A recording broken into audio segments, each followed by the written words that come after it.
This is Lee Sterling of ParamountSports.com, and today I'm going to break down and predict for you, give you a preview of the Indiana Hoosiers 2013 football season. Now, how do I go about it? How do I research and how do I get a handle on the Indiana Hoosiers and all these other college football teams? Well, I look back, I look at tapes from last year. I'll watch at least 4 or 5 game tapes from their games last year.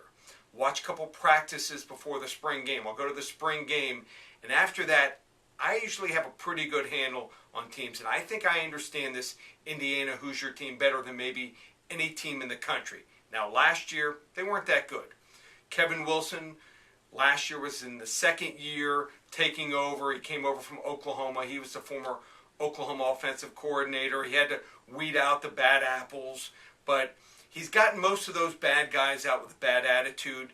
They were the youngest team in the country last year. They were playing a lot of freshmen, redshirt freshmen, and sophomores, and they just didn't have a lot of veteran leadership from their junior and senior classes. This team is starting to come of age.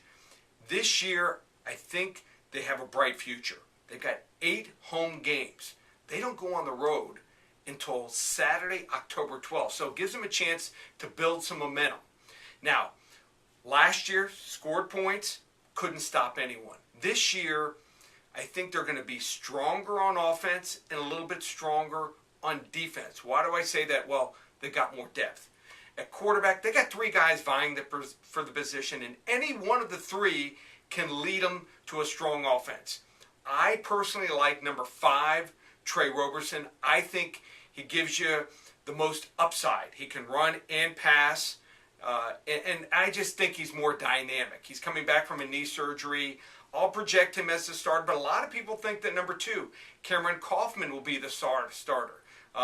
He's probably gives you that balance between the 2. Not the runner of Roberson, not the power arm of number 5, Nathan Sunfield, but he's probably the steadiest of them. But I like Roberson. Any of the 3 will do.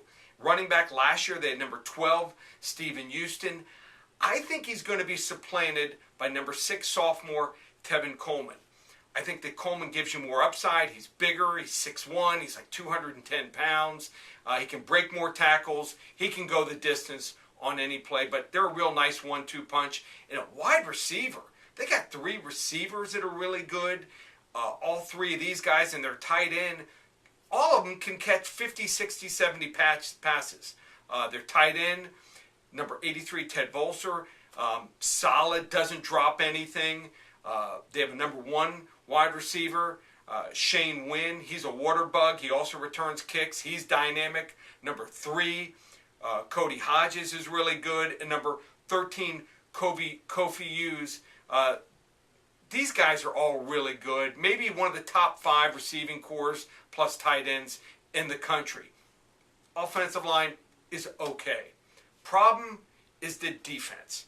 The defensive line doesn't get a whole lot of pressure on the quarterback, and their DB is not real good in coverage. They're going to have to improve. They return a lot of starters. I think return 10 of 11 starters, but they're going to have trouble against the elite teams. I think they can beat average teams, but not great teams. They're going to score a lot of points also because they have a really good kicker.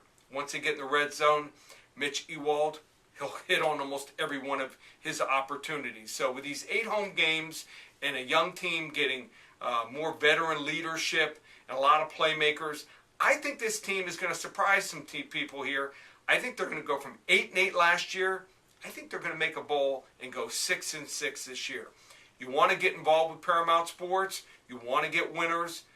Last year, 22 of 26 winning weeks. Go to my website, ParamountSports.com, or call me here at the office, 800-400-9741.